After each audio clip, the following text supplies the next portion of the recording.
All right, I wonder if I should tell people that. Sure. Yeah. I mean, people that have been following it are aware, but not everybody. This? Not everybody. Yeah, okay. Yeah. Okay. Briefly, I actually. All right. No, well then you do. Then you do it. Yeah. Okay. All right. You should mention what happened. Okay. Yes, It's part of my 3 minutes to explain why. All right. Okay. Okay. When should we? Here's Roger. We're needing. There's David, who and Gergen's plane has landed, but is on. Gergen is in a taxi.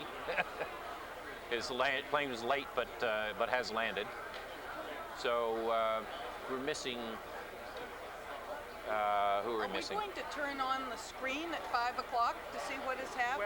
Well, we're going to keep. Are you going to monitor it? I have Peter off. My aide is in my room, checking out CNN. If anything really dramatic happens at 5, we can flip it on. Okay. But barring that, I think the odds are you can wait until 5:30 to flip it on. Okay. Anything has to be done with this, I flipped it on myself. No, that's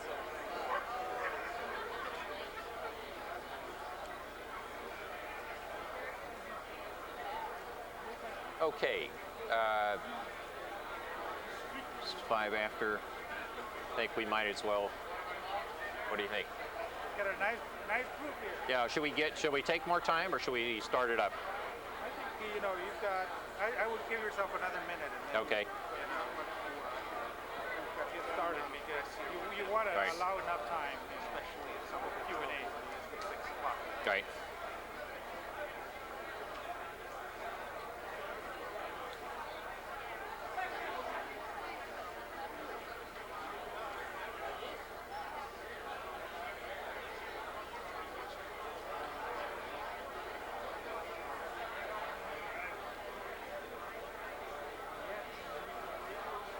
By the way, New England Cable News is here. Finnish TV, Channel 7 is on its way. Great. So That's terrific.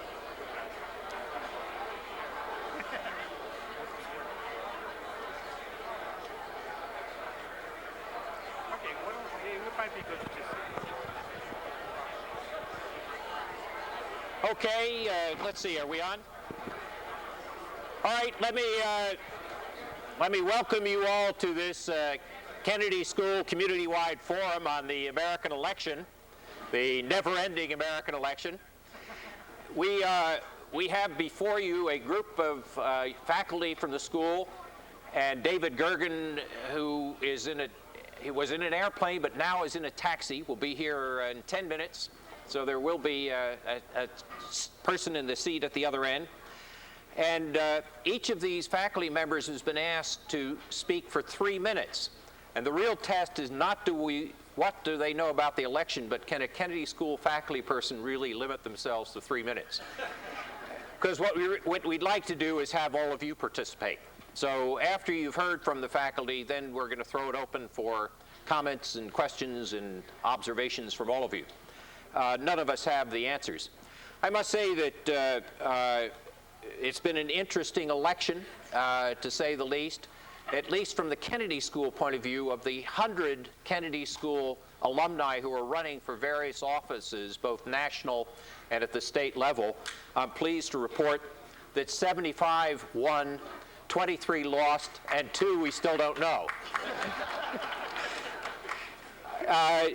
But I also should point out that the person who has the hardest job right now, who's been handed a poisoned apple, if you like, because whatever she decides will be criticized by one side or the other, is Catherine Harris, who is a graduate of the Kennedy School. She's the Secretary of State with Florida. She was MPA 97, and she has a terrific job in front of her. According to the latest reports that I received, her decision, which had been to count by 5 o'clock, which is what Florida law says, had been appealed by a court, or appealed by the Democratic Party to a court, a state court in Florida. And the judge said, I can lawfully direct the secretary to properly exercise her discretion in making a decision on the returns, but I cannot enjoin the secretary to make a particular decision or rewrite the statute, which means that essentially she has the right to decide at 5 o'clock, but if the decision is one which seems arbitrary, it can again go back to the judge. So the answer is we still don't know.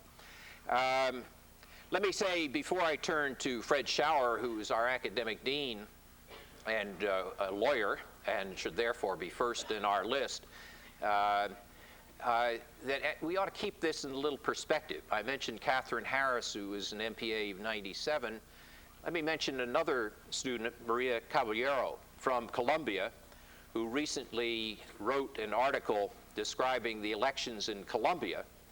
And what Maria wrote was, if I can quote it here, is that since January 1998, 34 elective mayors have been killed, and Colombian mayors are 25 times more likely to be killed than any other Colombian.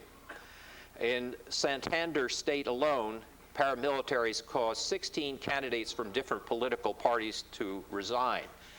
Whatever we may say about the crisis, if there is a crisis, I think there isn't, of the American electoral system, if you keep it in perspective, the most interesting thing is nobody has ever mentioned the role of a soldier. Judges, lawyers, yes, but not soldiers. So with that, let me turn to a lawyer, our distinguished academic dean, Fred Schauer, and start my stopwatch. At the early part of this century, Justice Oliver Wendell Holmes said, "Great cases, like hard cases, make bad law." Now, why did Holmes say that?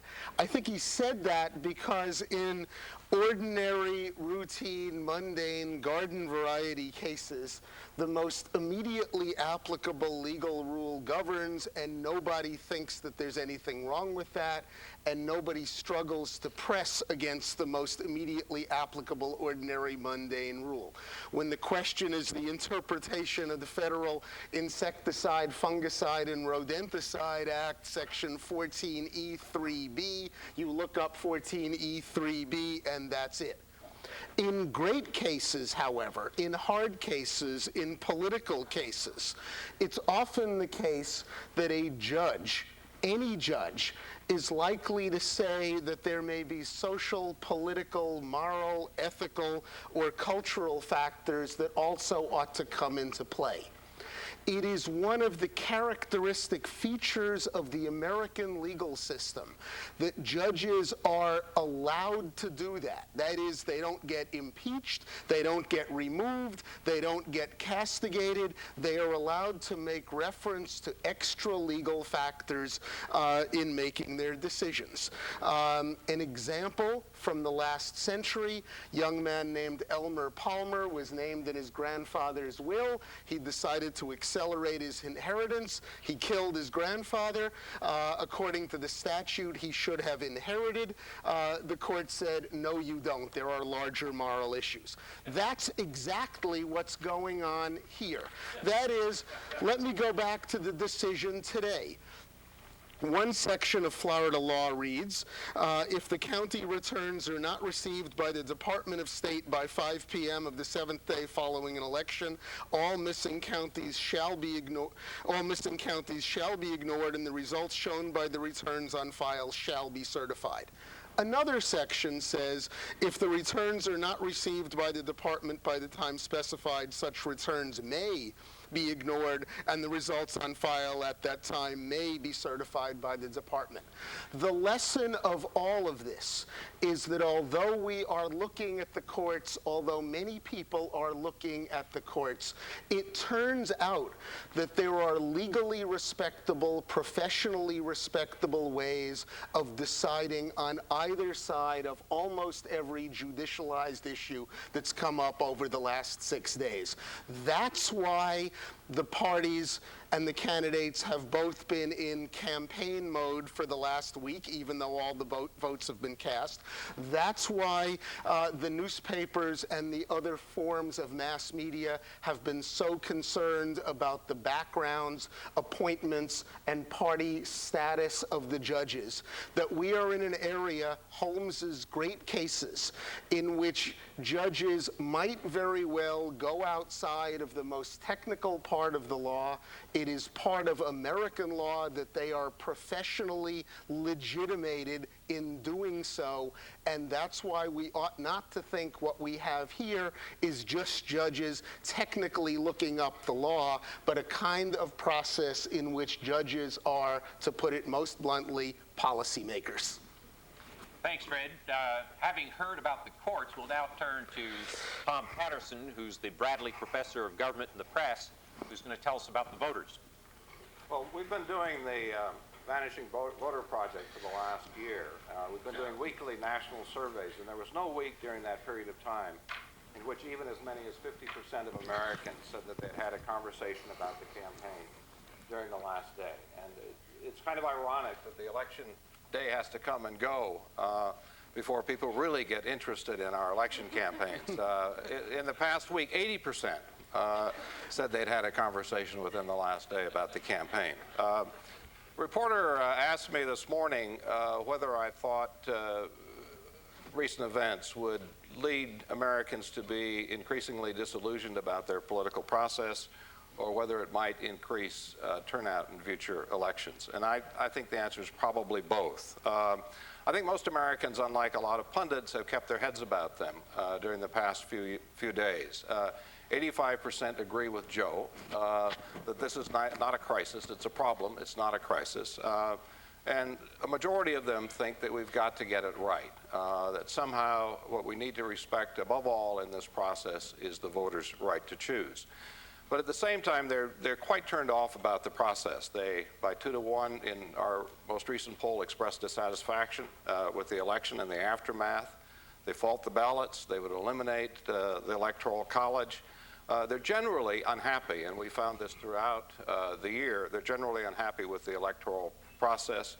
They recognize that what's going on right now is an unusual situation, but to them it looks too much like politics as usual. Will it impact later on turnout? CNN did a poll that asked those who didn't vote, do you wish you had voted, and would you have voted if you now had the chance? And 66% said they would. That's pretty easy. I don't think we'll see anything like that in 2002 or 2004. In 1960, we talked about a cliffhanger election. Al Gore is fond of saying that it was decided by about 1 vote per precinct. We went from the 1960 election to 1964. Turnout actually declined. And I think other conditions will matter more when we come to 2004. What's the economy going to be like in 2004? How close is the election going to be in 2004? And above all, where are our minds going to be about politics in 2004? We're picking up a drift away from politics on the part of the American electorate. And I'll close by saying that this story is the biggest story. 87% say that they're following this story closely. That nudges Princess Di's death by 1 percentage point. And I think the question is, where will Americans' minds be during the 2004 campaign? Thank you. Anna Greenberg is Assistant Professor of Public Policy. She's going to tell us about the polls. Right. I'm going to talk about the tracking polls and the exit polls and how methodological decisions actually had a significant impact on how the press covered the election. There was a proliferation of tracking polls this election year. It seems like we've always had election polls, but never in the sort of magnitude that we had this year. We had a tracking poll by Gallup. There was a Gallup tracking poll in '96 as well. We had a tracking poll by MSNBC and Zogby. We had a tracking poll by the Washington Post. We had a tracking poll at Voter.com. We had the Rasmussen tracking poll. I'm not sure if I'd call Vanishing Voter a tracking poll, but certainly it was a weekly poll for a year. So we had a proliferation of tracking polls. The mythology is that somehow we know a lot about how to do these kinds of election polls, and on some level we don't. There were relatively new innovations made in methodology for screening likely voters in these tracking polls. In part, it was driven by the fact that Gallup seriously undercounted the Dole vote in 1996, and so all of these tracking polls developed elaborate likely voter screens in order to figure out who should be in their sample. The issue is that when you have a very tight likely voter screen, in other words, you're only trying to poll the most likely of voters, and not a bad assumption given that originally we thought this would be a low interest, low turnout election, you have you generally have a Republican bias in your sample. And this was pretty clear throughout, certainly since the summer, that when Bush was leading anywhere from 4 to 10 points in most of the tracking polls. And that really held throughout till the end of the election. And what they really missed was at the end of the election, there was actually a national shift in people's voting preferences, and in the last 3 and 4 days of the campaign, there was a national shift that was not picked up by the tracking polls, in part because of the way they made decisions about figuring out who a likely voter was. And so, in fact, on Monday, most of the polls showed that Bush was still winning the popular vote, which, of course, we know in the end was not true. There were only 2 polls that actually got it right, that Gore was going to win the popular vote. Quickly about the exit polls. The same stands for the exit polls. There were methodological decisions made about how to do the exit polls that influence how the press talks about who's winning the election. Obviously, we have to talk about Florida. The first thing I should say is I have a little inside information about what happened at a couple of the networks, and I won't name the networks, but it seems pretty clear that when the networks called the Florida election at 10 of 8, that it was based on less than 20% of the precincts reporting. Now, the exit polls are they're a consortium of networks and a few newspapers that together do these surveys administered through the Voter News Service. So every single network is going on the exact same information, and they're all in competition to call states first. So they have the same information, but they have internal statisticians who are developing models for figuring out how to call elections. And when you're in competition to call elections first, it may lead some people to be a little fast and loose with the data. And I think that's pretty clear what happened. That's what happened on Tuesday night at 10 of 8 when they called Florida. It turns out that what had happened was in Florida was that the Voter News Service had a bad sample in Tampa. They had too many Democrats in the sample. And also there was a clerical error. There was literally a column that was misadded up, and it looked like Gore had something like a 6-point lead in Florida, which led them, given that polls over the weekend had Gore winning Florida, to feel confident about calling Florida. The interesting thing is that after they put Florida back in the too close for call column, of course the networks were frantic to be able to try and figure out how to call Florida. When they made the decision to call Florida for Bush, at least in one network, the decision to call Florida was made knowing full well that they were very close to the 0.5% automatic recount that was going to happen in Florida, and regardless still made the call to put Bush in to put Florida in the Bush column. So the point is that there are various models and tracking polls and exit polls that the press uses to try and figure out what's going on in the election, but they're based on a set of assumptions about the voters that may not actually reflect the reality of what's going on in the campaign, and it has significant impact on how the press covered the election. I think the fact that most tracking polls had Bush leading going into Election Day has made it, in some sense, more difficult for Al Gore to claim that he was winning the election or the winner of the election, because the presumption was going into Election Day that Bush was winning the election. Thank you, Anna. David King, who's Associate Professor of Public Policy, is going to talk about the impact on Congress. Well, the first thing to note is that the old Congress is still working. The fiscal year ends at the end of September. We're supposed to have a whole new fiscal year starting October 1st. And under the 1974 Budget Control and Impoundment Act, these things have to happen, or else parts of the government shuts down. There are 13 appropriations bills. 6 have not yet passed. And everyone was playing a game of chicken right up until Election Day as to whether or not they would continue funding the government. And the 106th Congress is still in session. In fact, it's in session today. Today, the House has passed a very important provision modifying the Foreign Sales Corporation, which will help protect us in some trade wars. The House today passed, and the Senate will soon pass, a continuing resolution to fund government through December 5th. Without that, there's no funding for labor, HHS, Commerce, Justice, State, Treasury, Postal, the legislative branch, or the District of Columbia. So the old Congress is still in session. The new Congress looks like it'll be, well, obviously the Republicans will control the House. We don't know about 2 races, but it's going to be, if we don't know those 2 races, it's still 222 to 212, Republicans in charge. So on the House side, they consider this a dramatic victory because most people were predicting major Democratic gains in the House. This is the Congressional Quarterly Weekly Report, came out just before the election. Democrats on the brink. Even CQ, nonpartisan, was predicting that. Because the Republicans did relatively well in the House, it looks like the leadership race in the House, which is being determined as we speak in caucus, will save Dick Armey. He was slotted to be removed. He will probably stay as majority leader in the House. On the Senate side, the total is 50 to 49 with 1 unknown. If Maria Cantwell wins, then you have a tie in the Senate. It's not clear how the Senate would operate under a tie. The Senate will begin voting on their own leadership, internal leadership on the Republican side on December 4th. That week will be their leadership structure. And it's not at all clear right now how things will go, because if it's 50-50, they may have to actually share some power, which is not common in Washington, but is much more common in the state legislatures. For example, the Florida Senate, when Katherine Harris was serving in the Senate in Florida, was tied. The Arizona Senate currently is tied. And when we look at state legislatures that are very, very close, when they're tied, they tend to operate remarkably efficiently, very productively. Almost the worst thing you can have is a majority of one. In some senses, the best you can have is a tie if we look across the dozens of states, examples of the last 30 years of ties. A couple of things very quickly to note, things to think about for the future. On Capitol Hill, people are thinking about 2002, not 2004. The presidency doesn't matter very much, frankly, on a lot of things, because it's Congress that gets the work done, Congress that passes the bills. In the Senate, there are 33 seats up in 2002. 20 are Republican and 13 are Democrats. Democrats are expecting to pick up some gains in 2002. A couple things to very quickly look for in the news of the next few days. Florida has an odd ballot in that the ballot order favors George Bush. Every ballot, every county, every ballot in Florida listed George Bush #1. Most states rotate ballot order on some kind of randomized process. In Florida, according to their state law, the party who holds the governor's office gets first place for all other offices, and whoever came in second in the governor's race gets second place. So Al Gore was second place on every ballot. That matters a lot.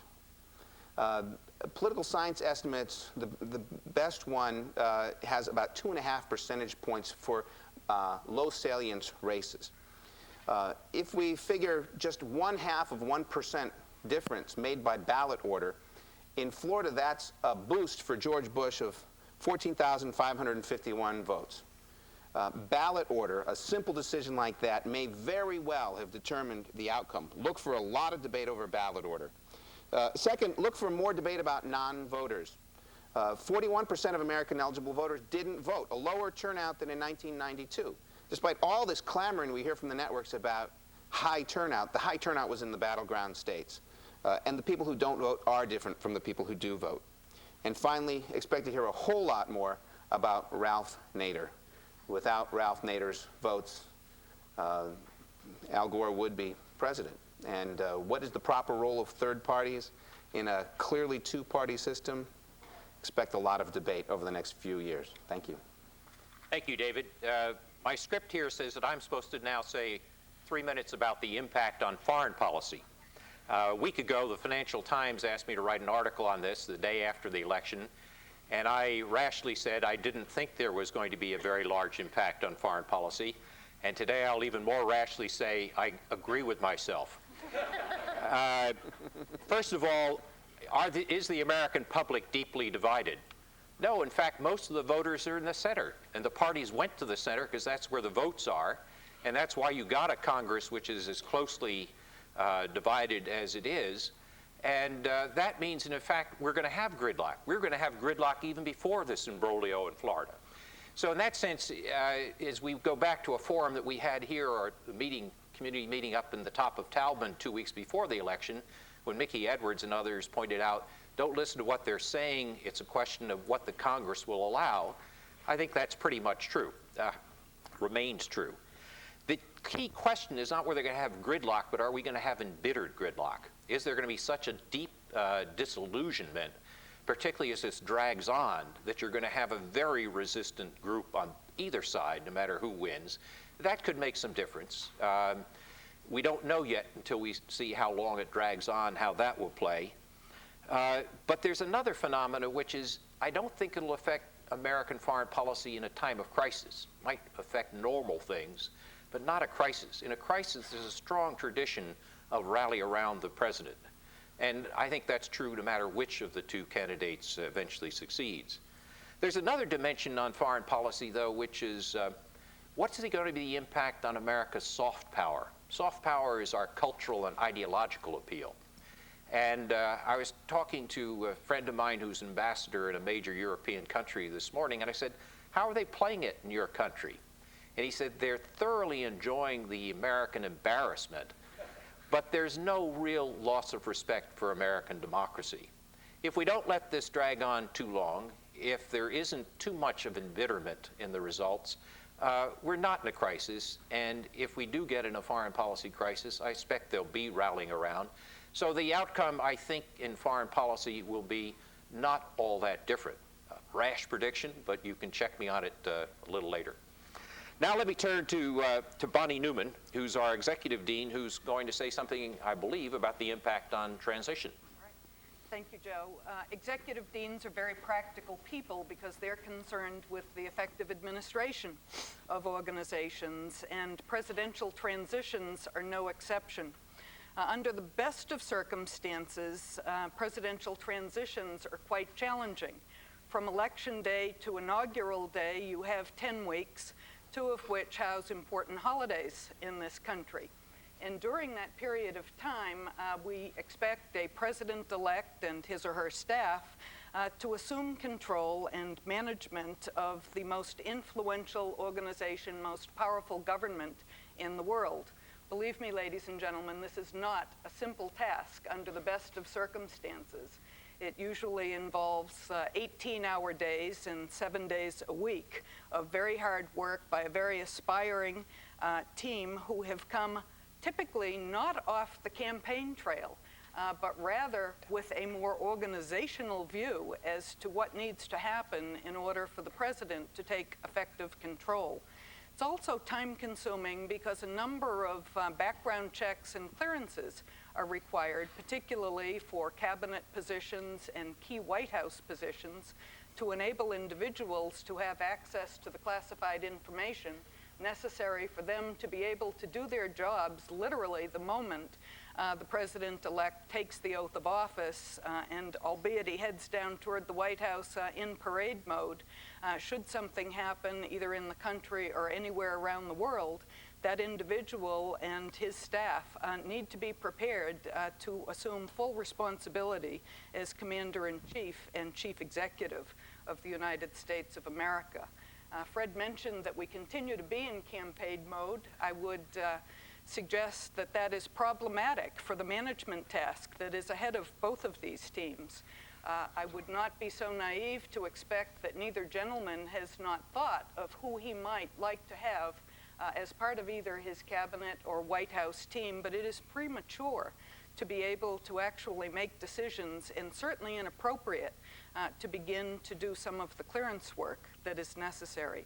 So from a purely management perspective, and remember, it is a chief executive officer that we're looking at here, we are now in uncharted territory as this awesome task must be assumed in 6 weeks, 2 of which house very important holidays. Thank you, Bonnie. Roger Porter, who's IBM Professor of Business and Government, is going to talk about the impact on domestic policy. Well, let me, if I may, pick up on something that Bonnie said with respect to transitions, because I think we are going through a fascinating period here with respect to the situation whomever is elected is going to face as president. First of all, we've got a level of parity between the parties which is almost unprecedented. No one is in a position to claim a policy mandate, whichever candidate is selected as president, and they will face a Congress that is as evenly divided as we have seen in an extraordinarily long period of time. Secondly, things have changed enormously in the last 65 years when we moved the date at which presidents were inaugurated from March 4th to January 20th. And when we abandoned the notion that Congress would convene in the first week of December and recess on the 3rd day of March, giving the president and his new team several months in office before he had to present his first legislative program to the Congress the following December. Now Congress comes back. They're already organizing for the next Congress. They will formally convene on the 4th, I think it's the 3rd or 4th of January for the new Congress. They'll be all set to go. He will take the oath of office on January the 20th, and he will be expected to have his team in place, and he will realize that in 32 of the last 35 midterm elections, the president's party has lost seats in the House of Representatives, so he wants to get off to a fast start. And he will also realize that when John Kennedy sent his nominees up to be confirmed, they were confirmed in a little over 2 months. Every successive presidency, it has been longer until we hit Bill Clinton, and on average they were 8.5 months putting his team in place.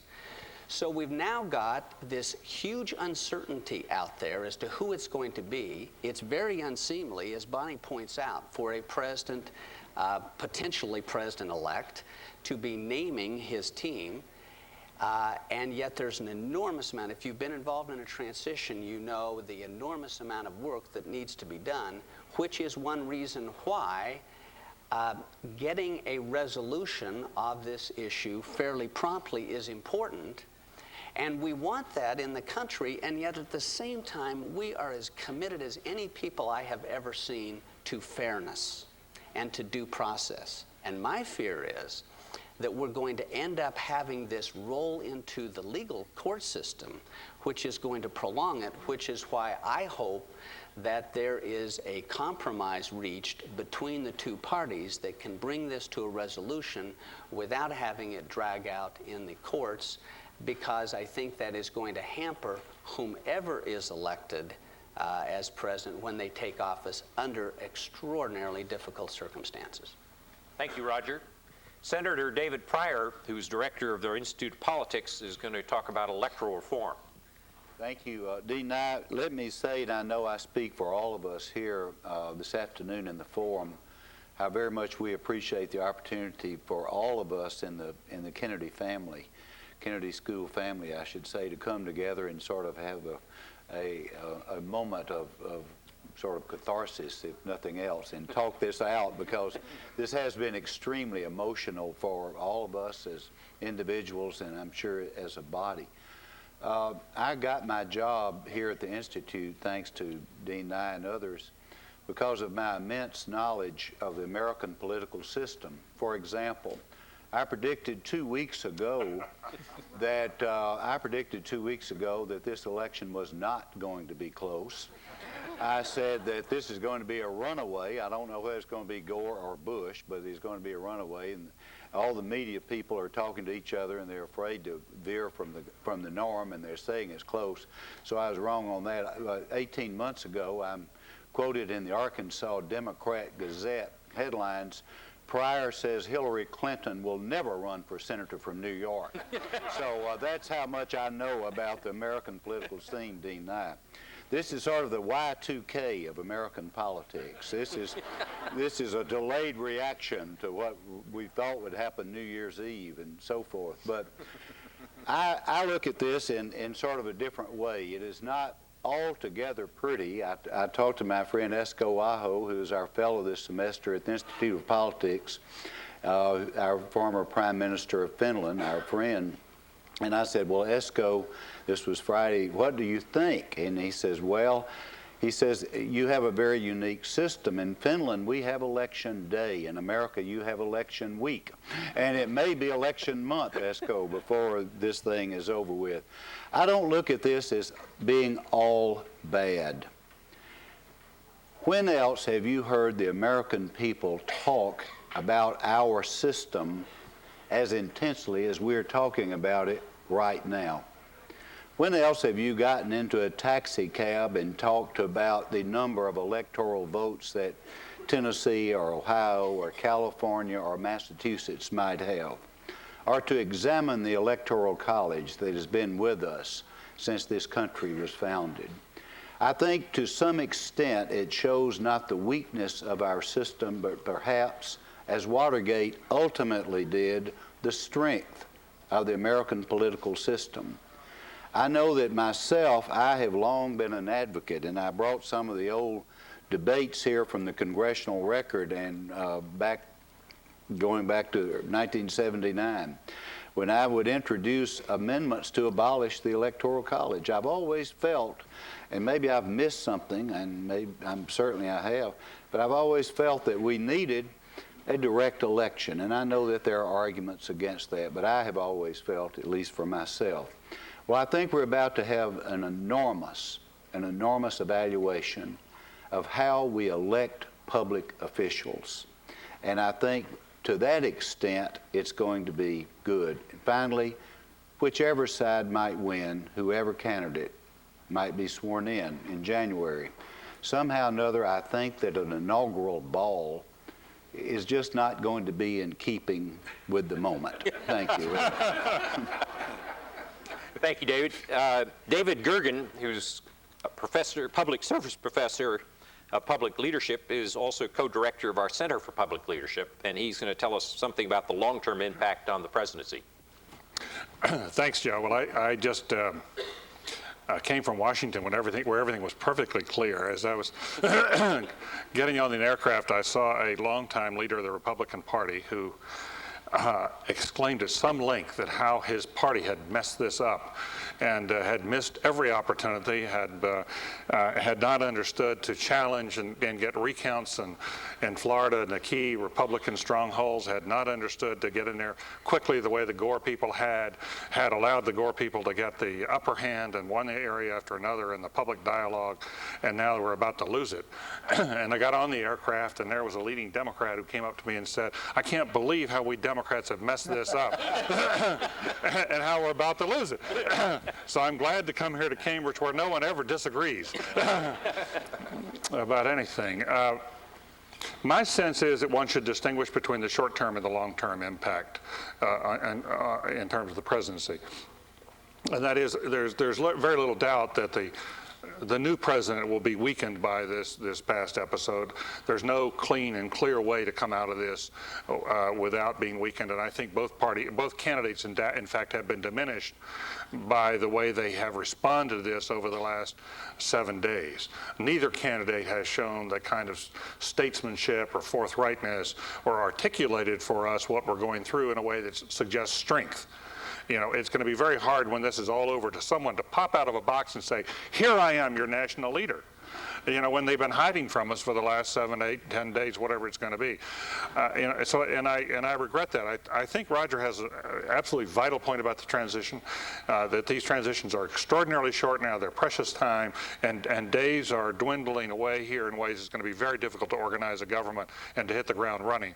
And we have seen from one president after another, but the Clinton experience is the most recent, in which the failure to hit the ground running can handicap a president for months and months thereafter. That window of opportunity is extraordinarily small for a new president. And you must come in there with an agenda and a mandate and everything else, and this president's going to have none of those. What he will have is a desire by the public for someone who is healing and calming. And if someone takes the right steps to open up the White House, to ventilate the place, to reach out, that would greatly strengthen his presidency. And the other thing which would help in the short term is that there are many indications the budget surplus could be suddenly discovered to be much bigger than it is, and there is plenty of money to pass around in bipartisanship. You know, there's a lot of money sloshing around in the system, and you can find that will liquefy a lot of deals that they might want to cut. I think that will make it easier. So I think on balance, it's very damaging for the next president. I think the other party is going to assume, whoever the next president is, that he's there for one term.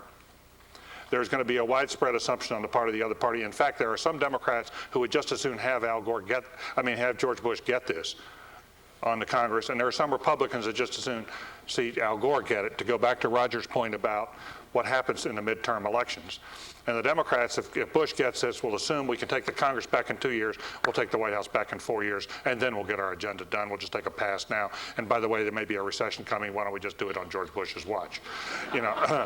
Now, I think the damage over the long term is probably going to be much more modest. I think that while there's damage now, I think the presidency as an institution, just like our other institutions, is extraordinarily resilient. It much depends upon the person who's there. I well remember at the end of several, we went from Johnson through Nixon through Ford through Carter. There was a widespread feeling that it was an impossible office no one could govern. And people were talking about constitutional amendments. And then along came the most improbable of figures, Ronald Reagan. And within a year, people were saying, you can govern this after all. So I would not assume that there'll be long-term damage. I think the question becomes whether the respect we've had for the system of elections breaks down so that every election suddenly is thrown over to the lawyers and is challenged in court. That would be very damaging over the long term to, I think, the strength of a president. Financial Times had an editorial today and said, in many other nations about this time, the generals would arrive. In the United States, the lawyers have arrived, and they've taken over the country. I'll leave it there. Thank you, David. We're now going to throw it open. We have 2 mics on the balcony, 2 mics here on the floor. Line up behind the mics where everybody is welcome, faculty, students, staff. And unlike most forums where I enjoin people ask only a question, no speeches, that's relaxed tonight. You can make your own speech, but it can't be longer than 1 minute. So your opinions we now solicit, and before you speak, just identify yourself and where you are in the school. My name is Adam Taylor. I'm a second-year student at MPP2. My question is about the healing theme that we've heard from various parts of the panel, and I want to know your thoughts on what could happen, regardless of who comes in office, Gore or Bush, in terms of creating national healing. One thing that we kind of alluded to is that this election, I think, exposed a lot of polarity in our system between urban voters, rural voters, black and white, or people of color and people not of color, and certainly geographically. And I'm wondering what needs to happen in this country, whether religious leaders take a role in that, or is it the proper role of the president to do it, to build some kind of healing and reconciliation? Who wants to do the healing? Well, I'll take a first crack at it because I had the opportunity to see someone come into a situation which required a lot of healing, and I think take a lot of steps in that direction. Indeed, Gerald Ford titled his memoir A Healing Presidency, which in fact it really was.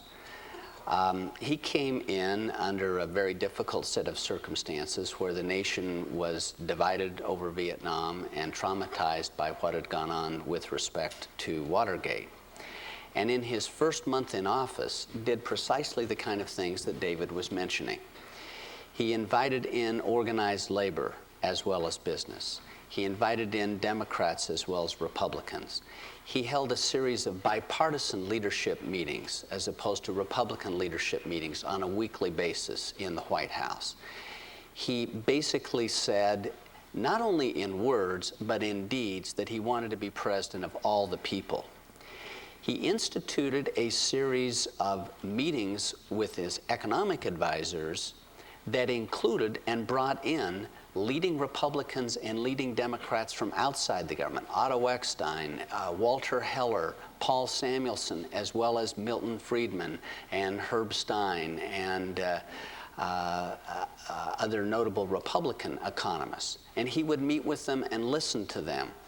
So it's not simply what he said, but what he did. Now, I will never forget the day in which he pardoned Richard Nixon, which was about 30 days into his presidency. And there had been this absolute euphoria in the country about the way in which he was handling and the healing that he was doing. And that set it back considerably, to say the least. He dropped 13 points in the polls in 2 days.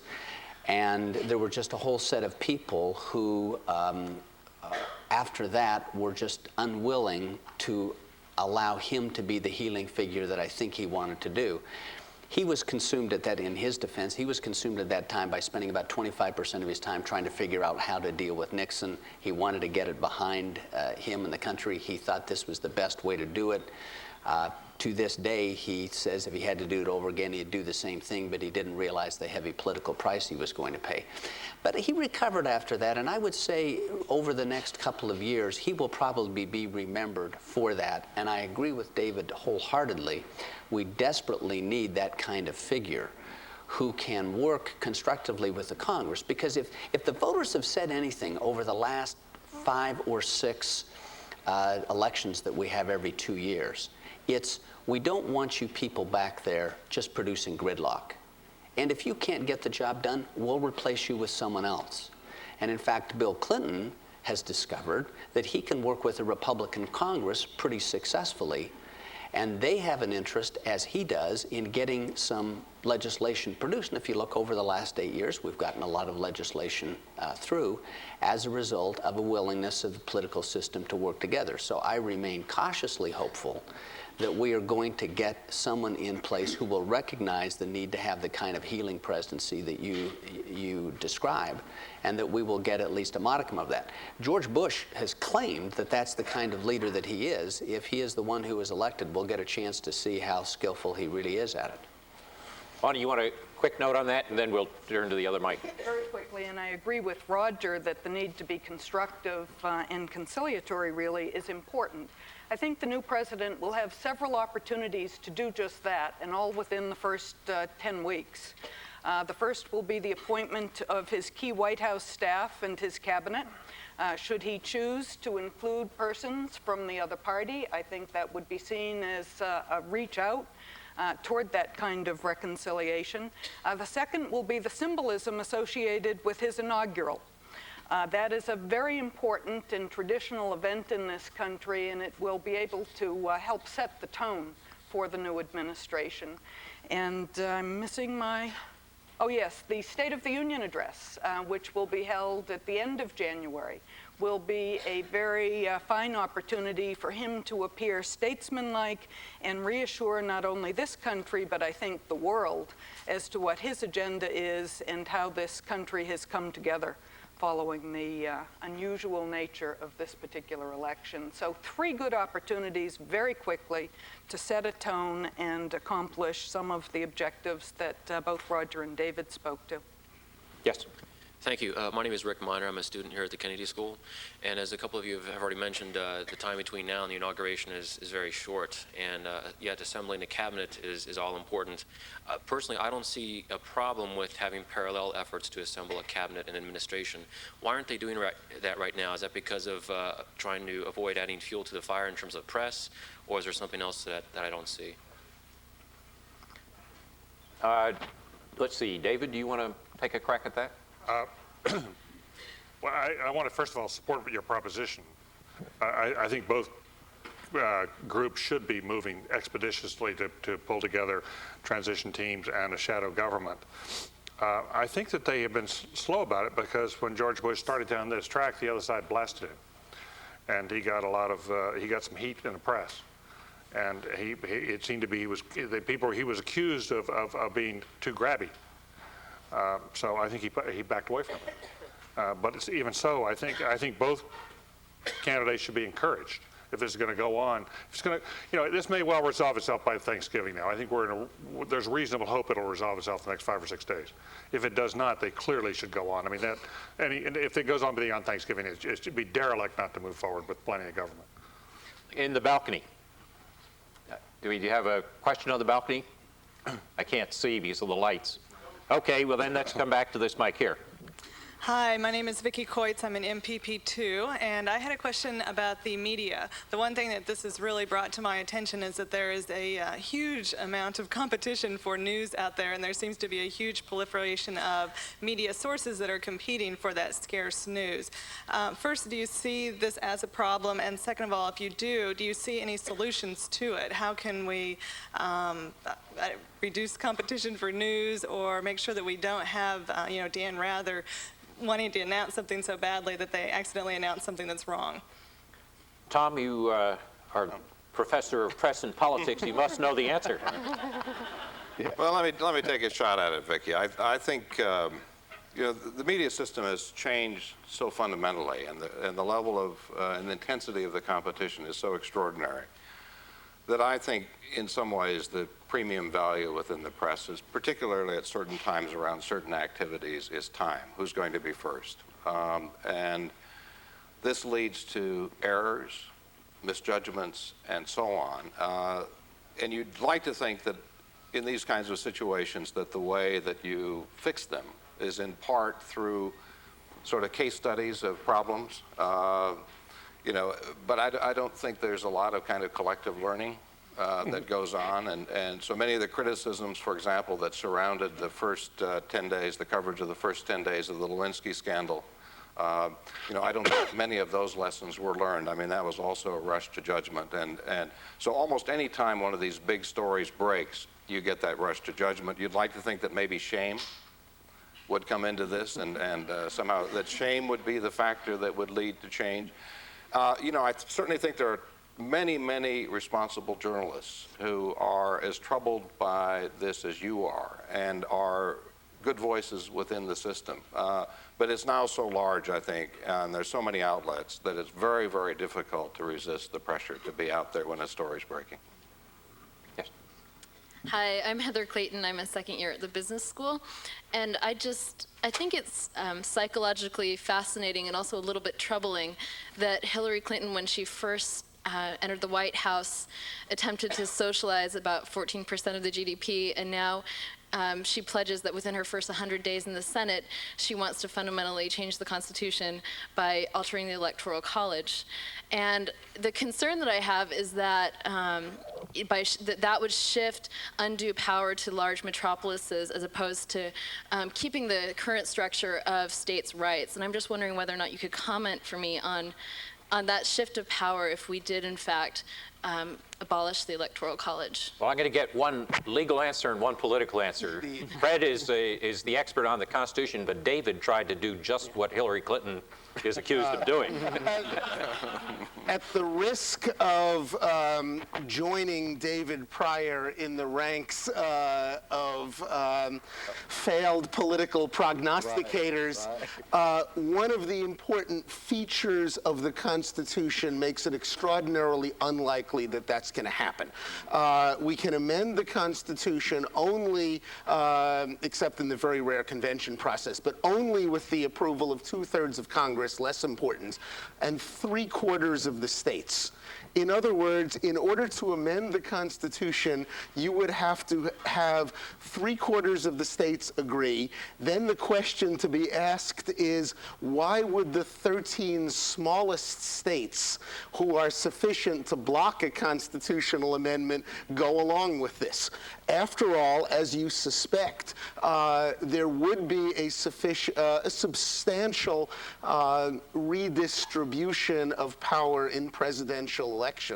At the moment, Wyoming, Vermont, Delaware, and Rhode Island, Alaska have 3 members of the Electoral College each, because they are entitled to 1 for each representative and the 2 senators. If we had a system of popular election, their power would go down dramatically. So the prognostication is that given the extraordinarily difficult process of amending the Constitution, it's not going to happen.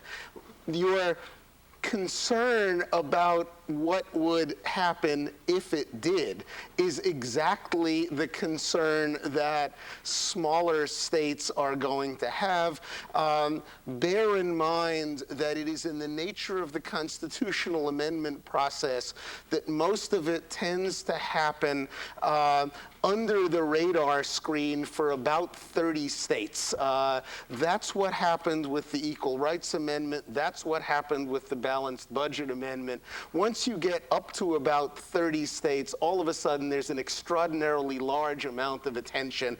Everything in the system blocks the process of amendment. That's why we've only had 27 in 213 years, of which only 17 of them have happened in the last 209. It's not going to happen. Put this in the same book as David's prognostications. One thing to note is I agree with Fred about constitutional amendment, but states have the right to divide their own electoral votes. So you could have working from the bottom up, a system where a large number of states could do what Maine and Nebraska now do. So you might get change from the bottom up. But let's ask David, since he was trying to amend the Constitution 10 years ago. What do you think? Well, one, I believe very strongly that the Constitution should not be amended easily. And it is not amended easily, as Fred has so aptly pointed out. And some people in my former colleagues in the Senate, we used to say that Jesse Helms would get on the floor of the Senate and speak of the founding fathers with tears coming down his face, but yet at the same time he probably offered more amendments to the Constitution than any living senator in our generation. And someone said that Jesse Helms believed that the Constitution was merely a first draft. So being that said, I wasn't trying to be too cute. I was frankly a little bit surprised that Mrs. Clinton said that she supported the abolition, I guess, of the Electoral College or direct election. Don't know quite how she phrased it. Because I always felt that her husband never was a big supporter in that reform effort. At least when I was introducing it, I would call him about it, and I never got my calls returned to see if he would be supportive of it. Not quite true, because I never did feel him out about it, nor did I know his innermost feelings about it. I think that I was opposed not only by Patrick Moynihan of a small state, I was also opposed, David, by Orrin Hatch of a small state, large state and small state.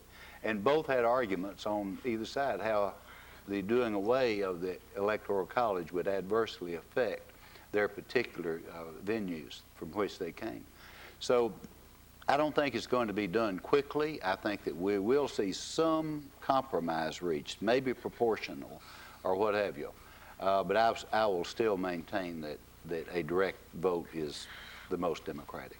Roger, do you want to jump in on Well, just one quick observation with respect to the effect of the Electoral College. One effect that is very obvious and which was intentional at the time was to try to protect the small states and to give them disproportionate voting power. But a second effect, which was wholly unintended and I think unenvisioned, was that it favors those states or those voters who come from states that have a low voter turnout. If you come from a state that's got half the voter turnout, as we did, California was what, 39%? We had 5 states with less than 40% voter turnout. And you compare the value of a vote with a state that's got 70% voter turnout. Essentially, your vote in a popular election would be equal, but under the Electoral College, since electoral votes are distributed based on population, not based on the number of people who show up to the polls. So, and as we have seen with respect to when polls close, the 5 states with the lowest voter turnout were all in the western part of the United States. They hear the results early in the day and say, what's the point in me going to vote? And bam, they don't do it. One of the things that we need to look at in this country is how we're going to conduct elections with respect to the opening and closing of polls so that we don't have the kind of situation that we saw this time and in many previous elections. I can't tell. Got one up in the balcony here. Yeah. Okay, give it a shot. My name's Frank Mitchke, and I'm MPP2, excuse me. This is actually directly related to what Professor Porter just finished saying. One of the most surprising and I think underexposed things is that they called an election with polls open in Florida. A very close election. I mean, I guess 3 or 4 points, even if that's what they thought it was, is still pretty close with polls open. I'm not one who believes in sanctioning the media by law, but that is borderline, should be illegal behavior. I mean, that is virtually clear disenfranchisement. How could that possibly be? Is it that they didn't genuinely know that a part of Florida was in a different time zone? That just astounds me. And they seem to have gotten off relatively free for the enormity of what they did, I thought. Anna, you had mentioned your view on the networks. Well, yeah, I'll leave the law to Fred, and I'm sure this falls under First Amendment rights and your ability to prevent the media from calling state polls. I think the issue is that it was a close election. I think generally when elections aren't close, VNS gets it right. In fact, we knew very well who was going to win the election in 1992. We knew who was going to win it in 1996. And so the issue of individual states being called on the East Coast before the West Coast probably does not have a significant impact on turnout. In fact, there is relatively little evidence that calling elections early has an impact on turnout. But I think, and I don't really know, we don't really know for sure yet, but it might have an impact on close elections like this one. You're right, they called, as far as I know, they called the election in Florida at 10 of 8 before the polls closed, but they also called it before the Panhandle closed, which was in the Central Time Zone. So they actually called it before the polls closed in Florida. And again, they called the election with less than 20% of the precincts reporting based on an internal model that VNS has developed for calling elections. And again, the model probably works well in elections that aren't close. It's pretty clear it doesn't work very well in elections that are close. And in fact, throughout the day, the exit polls, particularly when they're based on smaller sample sizes, had states all over the place.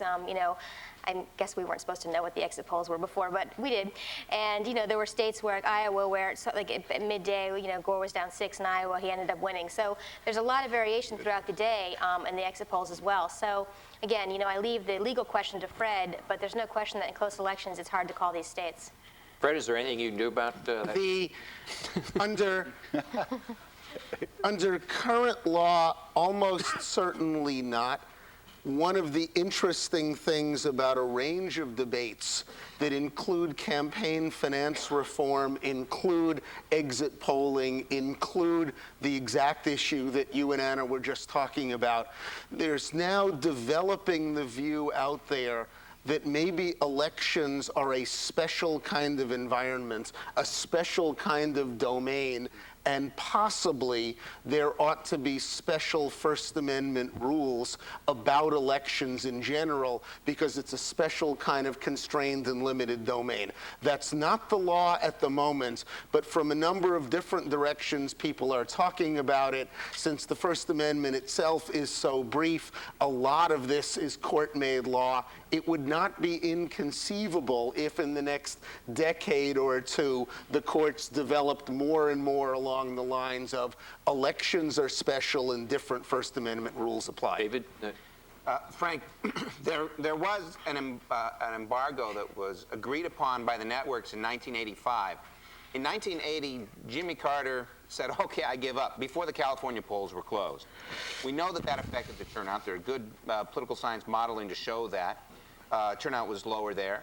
And people also rushed to vote for the winner, which gave a bigger, a much bigger margin to Ronald Reagan, and cost some very important Democratic seats. Al Ullman, chairman of the Ways and Means Committee, lost his seat probably because of the early call.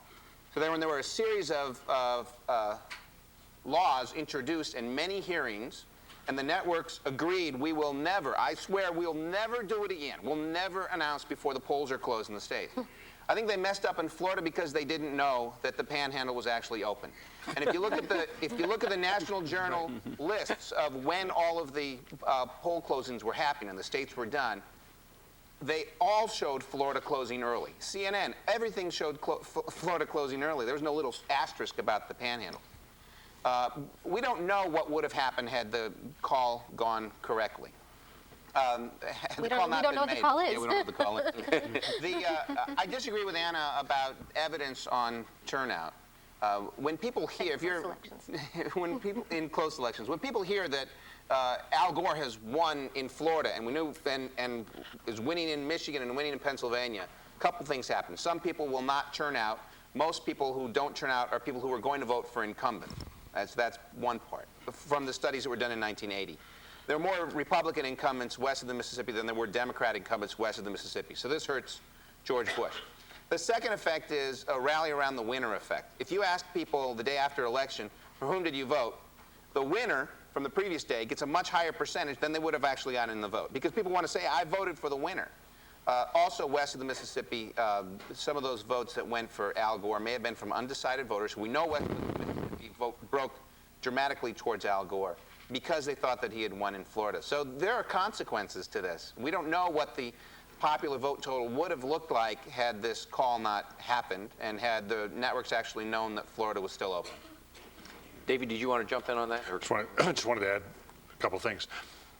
Frank, had the election itself not gone into overtime, I think we would be spending a great deal of our time thinking about this problem in the public discourse.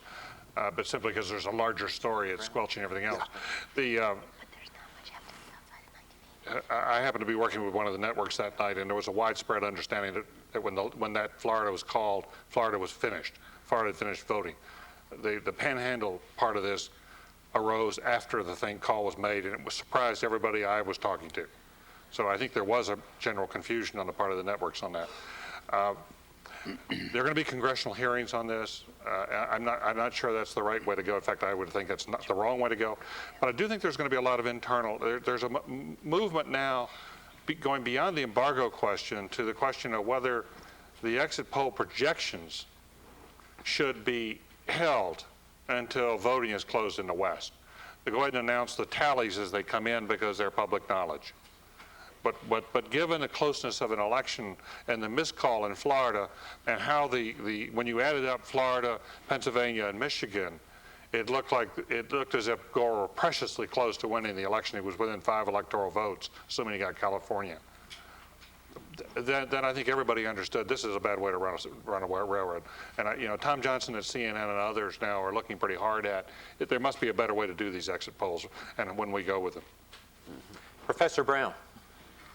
Thank you. I can't resist the opportunity to make a comment, and the panelists also know that I'm an economist, but I'm going to actually branch out a bit and make a statement about sort of more the ethics or the principle side of this.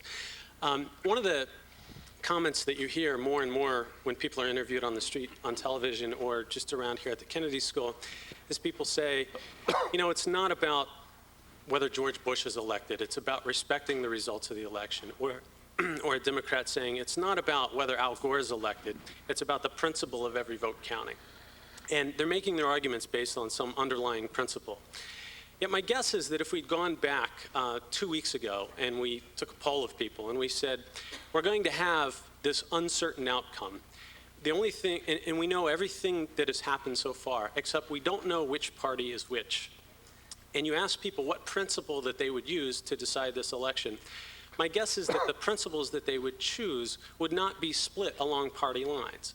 Yet, now that the election has been held and the choice of the principle is sort of linked very closely with the outcome of the election, people are choosing their principles based on what outcome they would like to see. And in fact, there was a poll on this, I don't know who did the poll, maybe Anna does, that actually asked people how they thought what they thought the fair way to decide the election was.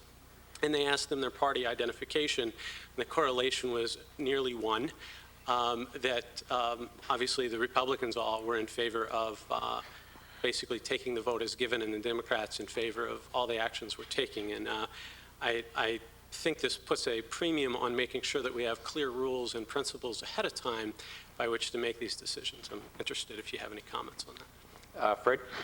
Our distinguished Harvard colleague John Rawls made a nice career for himself in part on the basis of the idea of the veil of ignorance, which is a large part of what you're talking about. 2 little observations. One thing that comes out of what you've said, this might be a wonderful time in the history of the country to try to come up with some number of rules under conditions in which the rule makers were guaranteed that none of the rules they came up with took force until 2012. We could argue about 2008 or 2016, but it's clear that unless there is some bar to them taking place or taking effect in the short term, we'll have exactly the phenomenon you talked about. This would be a wonderful time for the 2012 Election Reform Commission to start work. I should note as well that on a number of other issues, federalism may be the most obvious. We've seen the same phenomenon. Whatever people may say about federalism in the abstract, when there's a real issue, they don't care about federalism. They want the decision made by whatever body, national government or state government, will make the decision that they agree with. Let me invite Prime Minister Aho to go to the microphone because you've been asking to make a comment. Yeah, as David already mentioned, I'm here as a fellow at the Institute of Politics to understand better the American political system. I'm a little bit confused because I think that I understood it a little bit better before coming to the United States. That's great. But I think that everything is going on, and maybe after this experience I start to understand this in a more deeper way. But what was interesting, it was what you said about crisis situation and the possible impact of crisis situation in the foreign policy of the United States. By the way, in Europe we will have crisis situation if we have that kind of political situation like you have, but you don't. And I understand that there are two different traditions. We think that without strong central government, we are not able to live. And you feel that it's better to live without strong central government. It's good for the ordinary citizens. I think these two traditions make it impossible to understand why you are so quiet and you can laugh. Europeans will be in confused atmosphere if we will have that kind of situation. But my question, there are three basic questions mentioned always when there have been discussion about the future of the United States. Financing of Medicare, financing of Social Security, and the problems of education. How do you feel? Is the next Congress and the next president with his cabinet, are they able to make real reforms in circumstances like this?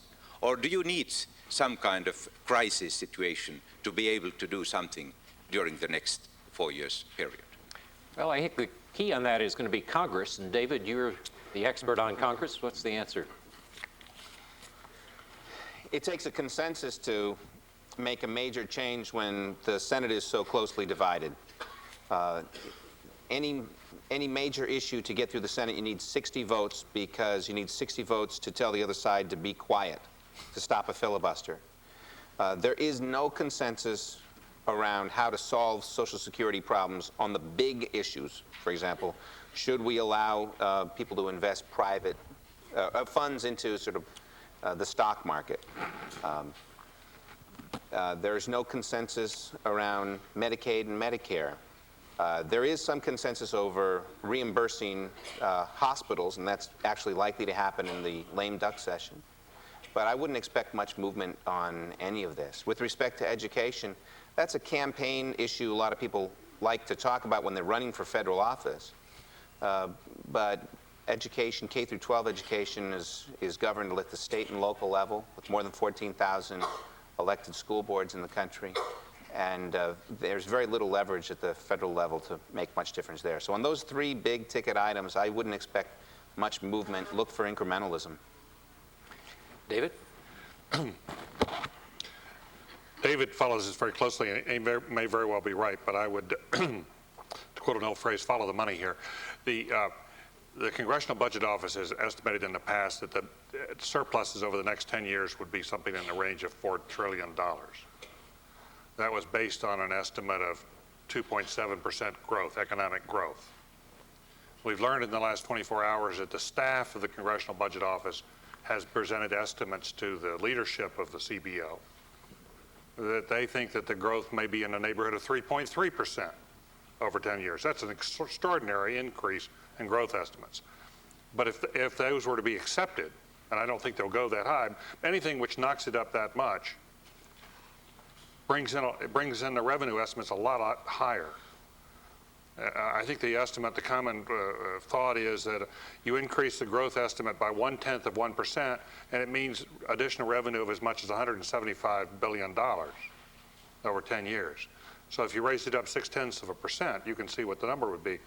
That kind of money in the system, greeting the next president, and people are under pressure to show the gridlock is not going to persist, gives them much more running room to perhaps find compromises where people thought compromises were not possible.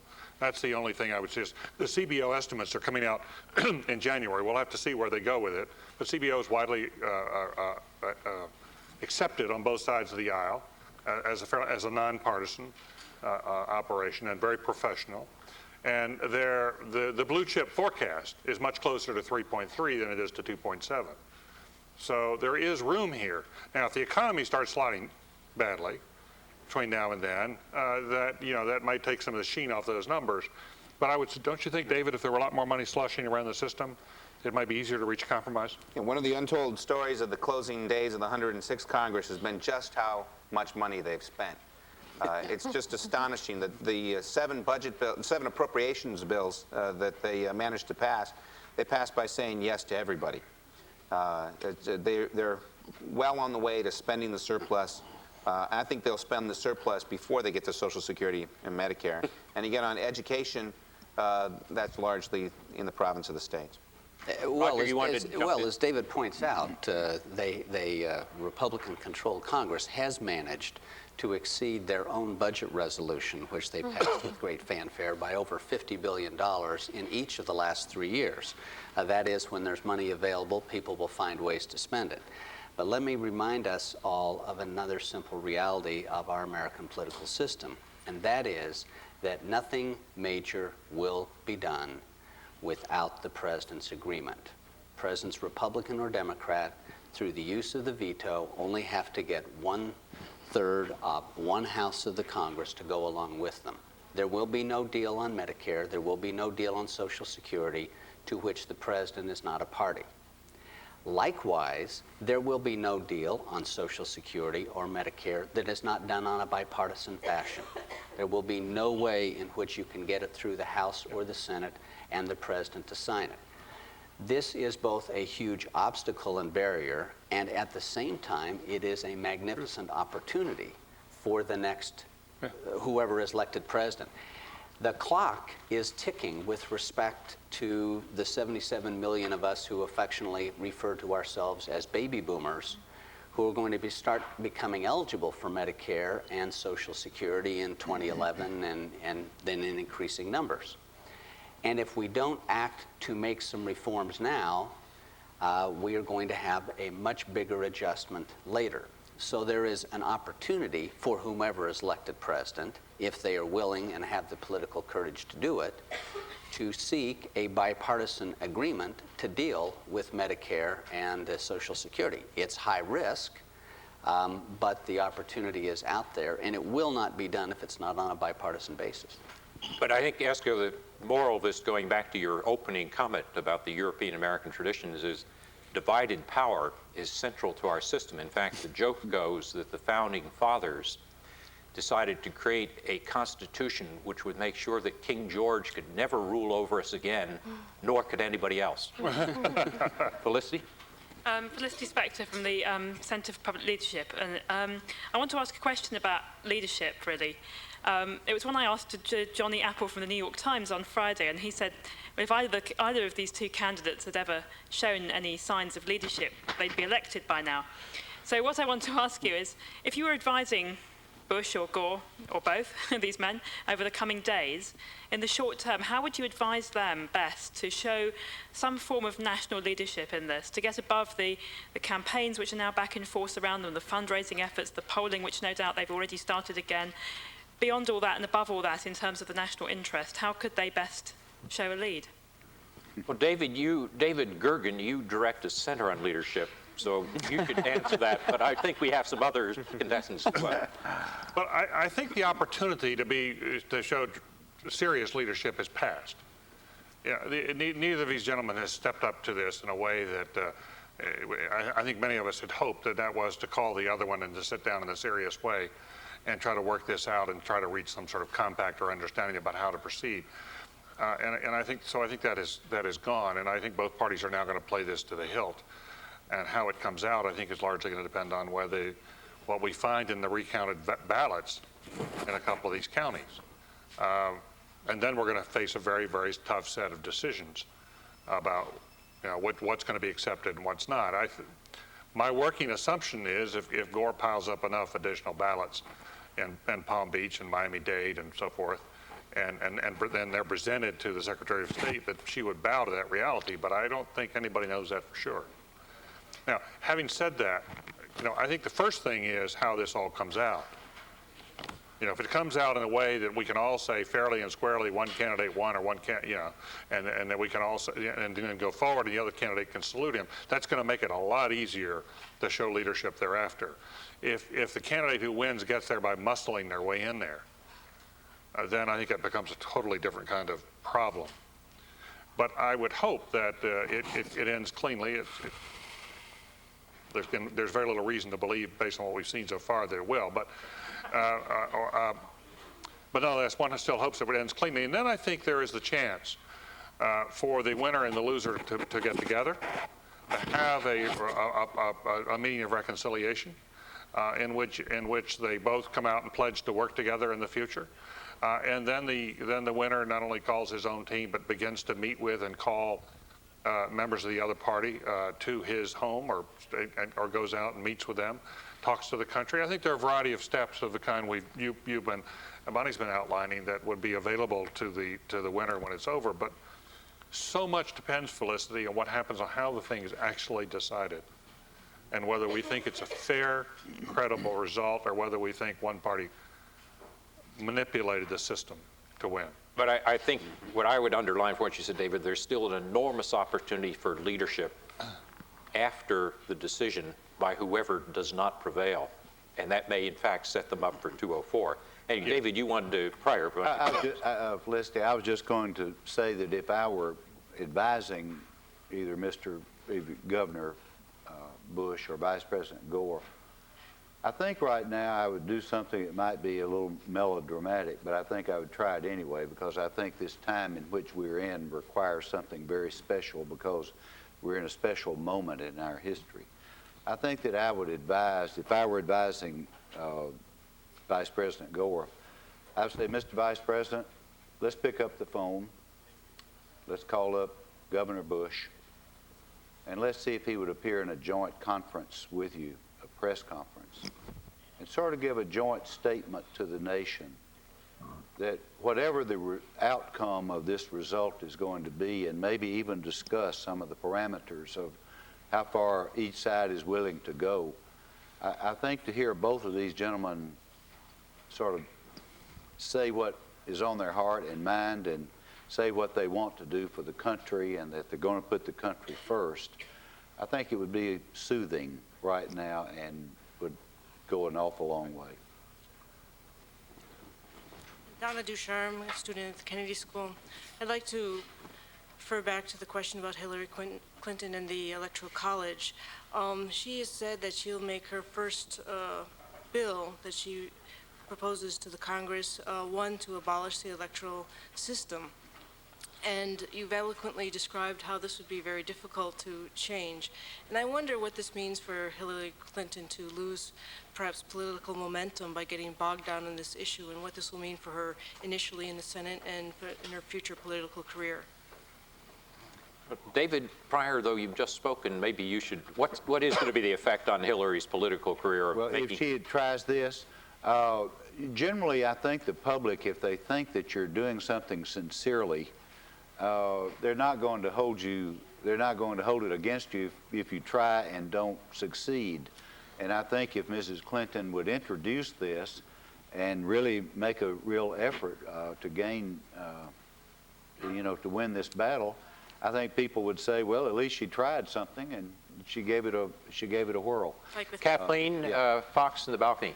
Yes, Kathleen Fox, I'm on the staff, with a question about mechanics. What is the likelihood, do you think, during the next 4 years, of there being some kind of a blue ribbon commission that might address the mechanics of voting in the country, perhaps even take some of this famous budget surplus and distribute it to each precinct to bring them up to date on the mechanics of voting? Do you think there's any likelihood that we would have not just a standardized presidential ballot in terms of what name comes first, but a standardized means of indicating what your vote is?